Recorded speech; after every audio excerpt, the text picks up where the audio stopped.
The last time my father introduced me to someone, he said, "This is my daughter. She's still trying to figure her life out." Everyone laughed. I smiled like it didn't sting. In my family, I was the risk. The one who didn't choose the safe job. The one who didn't follow the plan. When I turned down the corporate offer my father arranged, he called me irresponsible. When my startup struggled, he called me predictable. Some people just aren't built for success, he said. 3 years later, I walked into a Manhattan boardroom and signed a $32 million deal. They called me a failure. They just never imagined I was building something they couldn't see. In my family, success had a very specific look. It wore polished shoes, carried a stable salary, and followed a path everyone understood. My sister fit that image perfectly. She had the grades, the awards, the certainty. Teachers praised her. Relatives admired her. My parents spoke about her future like it was already guaranteed. I was different. I asked too many questions. I changed interests. I hesitated when I was supposed to be decisive. Where my sister saw straight lines, I saw possibilities. And in our house, possibilities looked a lot like irresponsibility. It started small. Comments at dinner. "Why can't you be more focused like your sister?" Or "You're smart, but you don't apply yourself." At first, I believed them. Maybe I wasn't trying hard enough. Maybe something was wrong with me. I studied longer. I forced myself into subjects I didn't love. I tried to mirror the discipline that seemed to come so easily to her. But the harder I tried to fit their blueprint, the more I felt like I was disappearing inside it. By the time I reached college, the comparisons weren't subtle anymore. When my sister received her internship at a prestigious firm, my parents hosted a celebration dinner. When I mentioned wanting to explore entrepreneurship, my father sighed like I had announced a bad habit. "Be realistic," he said. "Not everyone is cut out for big things." I knew what he meant. At family gatherings, relatives would ask about our plans. My sister would speak confidently about her career trajectory. When it was my turn, I felt their polite smiles tighten. My mother would jump in to explain that I was still figuring things out. That phrase followed me everywhere. It sounded harmless, but it carried judgment. It translated to, "She hasn't proven herself." The worst part wasn't the criticism. It was the expectation that I would eventually fail. When I talked about starting something of my own, my father didn't argue. He laughed. Not loudly, not cruelly, but with certainty. As if the outcome was obvious. "You'll understand when it doesn't work," he said. Failure became my assigned identity long before I ever had the chance to succeed. Every setback confirmed their belief. Every small win was dismissed as luck. I stopped sharing ideas at home because they were met with doubt before they were even finished. Some nights, I lay awake wondering if they were right. Maybe I lacked whatever invisible quality success required. Maybe I was chasing something too big for me. But deep down, beneath the noise of comparison and disappointment, there was a quiet voice that refused to agree. I wasn't lazy. I wasn't incapable. I just didn't want the life they had chosen for me. Still, being labeled a failure changes you. It makes you cautious. It makes you defensive. It makes you hungry to prove something, not just to them, but to yourself. They thought I was falling behind. They didn't realize I was walking in a direction they couldn't see. The day I turned down the corporate job my father arranged felt like stepping off a cliff without knowing how far the drop was. The offer letter sat on the kitchen table, printed, highlighted, ready to be signed. It was safe, predictable, respectable, everything my parents valued. I didn't sign it.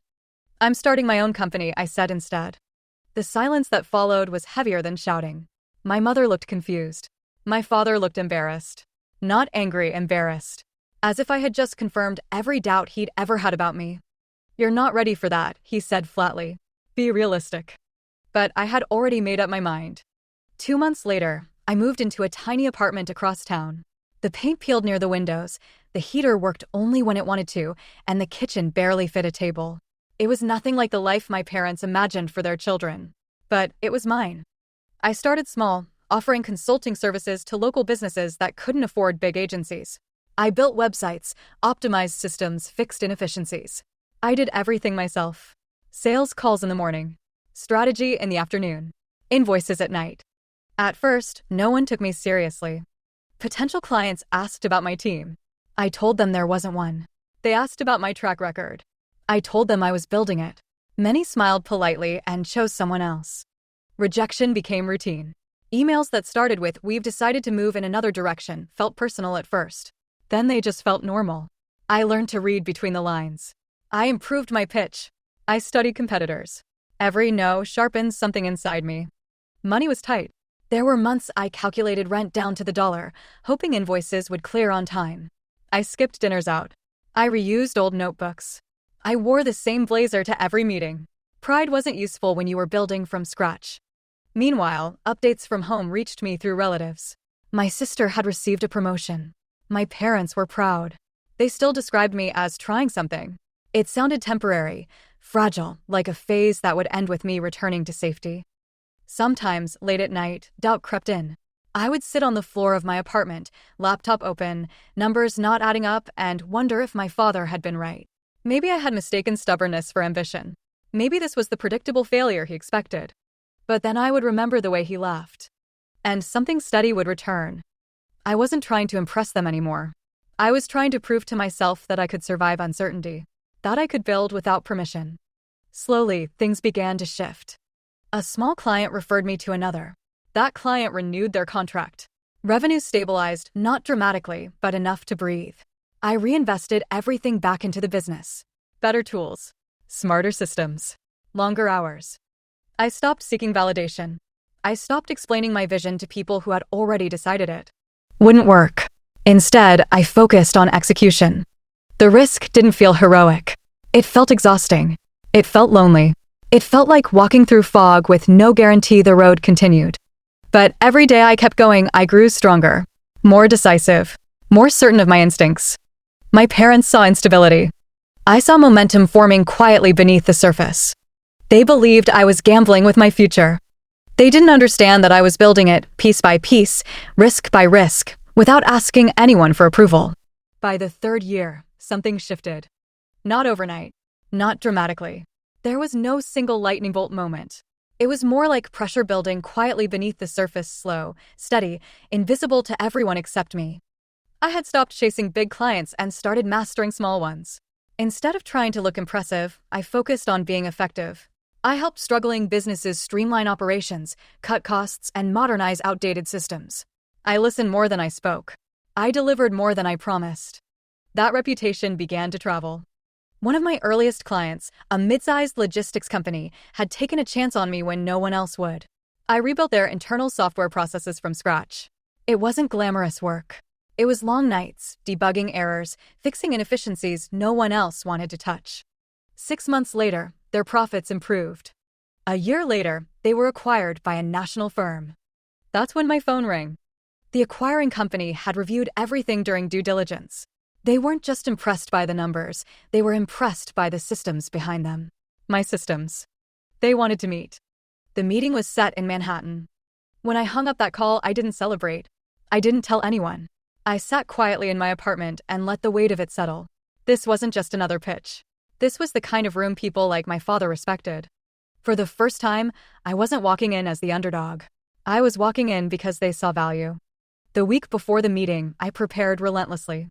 I studied their business model, anticipated objections, refined projections. I practiced answers out loud until they sounded effortless. Not aggressive, not defensive, just confident. I bought a new blazer, still discounted, still practical, but it fit better than the old one. When I looked in the mirror, I didn't see the failure anymore. I saw someone sharpened by 3 years of resistance. The Manhattan office was all glass and steel. Floor-to-ceiling windows. A conference table that could seat 20. Men and women in tailored suits, calm expressions, controlled voices. No one there knew my history. No one there knew I had once been laughed at in my own kitchen. They only knew the results I delivered. The presentation lasted an hour. The questions lasted 3. They were sharp, precise, sometimes skeptical. I answered without rushing. When I didn't know something, I said so. When I believed in something, I stood firm. At one point, a senior executive leaned back and said, "You built this alone?" "Yes," I replied. He nodded slowly, not impressed, not dismissive, just calculating. Negotiations didn't end that day. They stretched across weeks. Emails, revisions, counteroffers. Every time the numbers shifted, I felt the stakes rising. This wasn't survival money anymore. This was scale. This was transformation. Still, I stayed measured. I didn't tell my parents. I didn't update relatives. I didn't allow myself to fantasize about outcomes. Because I had learned something during the risk phase, Nothing is real until it's signed. The final meeting was set for a Friday morning. The air in the boardroom felt still, almost ceremonial. Papers were printed. Lawyers present. Terms finalized. When the number appeared on the final agreement, it was more than I had ever imagined when I first moved into that tiny apartment. $32 million. For a moment, I didn't think about money. I thought about the word failure. And how quiet it suddenly felt. The contract was thick. Heavy. Not just in paper, but in consequence.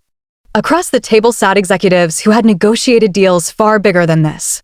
For them, it was another acquisition. Another expansion strategy. Another calculated investment. For me, it was proof. The lead attorney slid the final version toward me. Everything we discussed is reflected here, he said calmly. Equity structure, performance incentives, transition timeline. I didn't rush. I reviewed every clause again, even though I had already memorized most of it. This wasn't just about money. It was about control, ownership, respect. 3 years ago, my father had told me, you don't have the discipline to build anything real. Now I was negotiating valuation percentages. The final number stood bold and undeniable. $32 million. Not a fantasy. Not a projection. A signed agreement pending one final signature, mine. The CEO leaned back in his chair. We believe you're the right person to scale this nationally, he said. No flattery, just confidence. That hit harder than the number. Because the deal wasn't just a payout. It was partnership. They weren't buying me out, they were buying in. I picked up the pen. For a split second, memories flashed, family dinners where my ideas were dismissed, phone calls ignored, the word failure repeated like it was permanent. The silence from my parents when I chose my own path. Then the noise disappeared. I signed. No dramatic music. No applause. Just the quiet scratch of ink sealing a $32 million decision. Hands were shaken. Copies exchanged. Formal smiles. But inside, something shifted. Not revenge. Not validation. Relief. Because the label they gave me no longer mattered. It never had. I just needed time to prove it to myself. When I stepped outside the building, the city looked the same, but I didn't. I wasn't the failure anymore. I was the one they never saw coming. I didn't call them right away. Not out of spite. Not to build suspense. I just didn't feel the urgency anymore. For years, I had chased their approval like oxygen. Every small win I wanted to share. Every setback I hid. But when the $32 million deal closed, something unexpected happened. I didn't feel the need to prove anything. Still, they found out. News travels fast when money is involved. My father called first. His voice sounded unfamiliar, careful, controlled. I heard you sign some big business deal? Some. I almost smiled. Yeah, I said calmly. It closed last week. A pause. How big are we talking? I could hear my mother whispering in the background. I didn't dramatize it. Didn't stretch the moment. 32 million. Silence. Not the casual kind. The kind that forces reality to settle in. My father cleared his throat. 32. What? Million. My mother grabbed the phone. That's not funny. I'm not joking. Another pause, longer this time. I could almost feel their memory rewinding. The arguments. The lectures. The word failure thrown across dinner tables. The day they said I was embarrassing the family by chasing risky ideas. Suddenly, their tone shifted. We always knew you were capable, my father said quickly. We were just trying to protect you. Protect me? From belief? From ambition? I didn't challenge him. I didn't bring up the nights I worked alone while they attended my siblings' award ceremonies. I didn't mention the birthdays missed or the calls unanswered. There was no anger left in me, just clarity. I appreciate that, I said evenly. They began asking questions about investments, about expansion, about whether I needed financial advisors. The same people who once warned me I wasn't disciplined enough were now offering guidance. I answered politely, briefly. But something had changed. I wasn't seeking their approval anymore. I wasn't waiting for pride to show up in their voices. Because I had already built something they couldn't take from me. Before hanging up, my mother said softly, "We're proud of you." For years, I thought those words would fix everything. But now, they just sounded late. And that was okay. Success didn't explode into my life. It settled. No dramatic confrontations. No speeches at family gatherings. No, I told you so. Just distance. After the deal closed, invitations started coming in: family dinners, sudden check-ins, casual, we should spend more time together messages. The same people who once questioned my judgment now spoke about my vision like they had always believed in it. I responded kindly, but differently. I no longer rushed to show up. I no longer over-explained my decisions. I no longer tried to shrink myself to make anyone comfortable. The real revenge wasn't the $32 million. It was my calm. At the next family gathering, my father introduced me to relatives with a new tone: pride, ownership, as if my success reflected on him. "This is my child," he said. Closed a $32 million deal. Everyone looked impressed. I simply nodded. Because the years when I needed that introduction the most, when I needed him to say, "I believe in you," those years had already passed. Money changed their perception, but it didn't rewrite history. Later that night, my mother pulled me aside. "We were hard on you," she admitted. "We didn't understand." For the first time, I didn't feel the urge to defend my younger self. I didn't replay the pain. I didn't ask for apologies wrapped in detail. "I know," I said softly. And I meant it. Not forgiveness in a dramatic way. Not reconciliation in a movie-ending way. Just understanding. I had built something powerful, not just financially, but internally. Their approval had once been my goal. Now it was just background noise.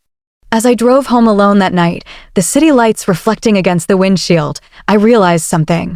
I didn't win because they were wrong. I won because I kept going when they stopped believing. And that was enough. People think revenge is loud. They imagine slamming doors, dramatic speeches, public humiliation. They imagine the moment you finally throw success in someone's face and watch regret flood their eyes. But real revenge? It's quiet.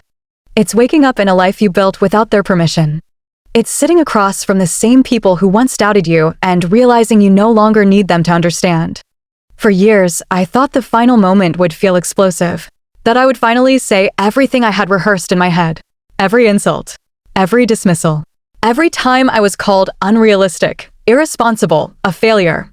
But when the moment came, I didn't feel anger. I felt distance. Success didn't erase the past. It didn't magically rewrite the dinners where I sat silent while someone else was praised. It didn't undo the phone calls that were never returned. What it did was something far more powerful. It freed me. Freed me from waiting. Freed me from proving. Freed me from shrinking. My parents eventually said they were proud, and I believe they meant it. But the truth is, I stopped needing that sentence long before they learned how to say it. The deal closed. The money landed. The title changed. But the biggest shift happened internally when I realized their belief was never the requirement for my success. Silence became my statement. Growth became my response. Peace became my victory. I didn't build a $32 million future to make them feel small. I built it so I would never feel small again. And that's the part no one sees. Because the loudest mic drop isn't a shout. It's a calm voice that no longer shakes. It's walking away without bitterness. It's choosing self-respect over validation. So if anyone ever asks how it felt to prove them wrong, I'll just smile and say, I didn't.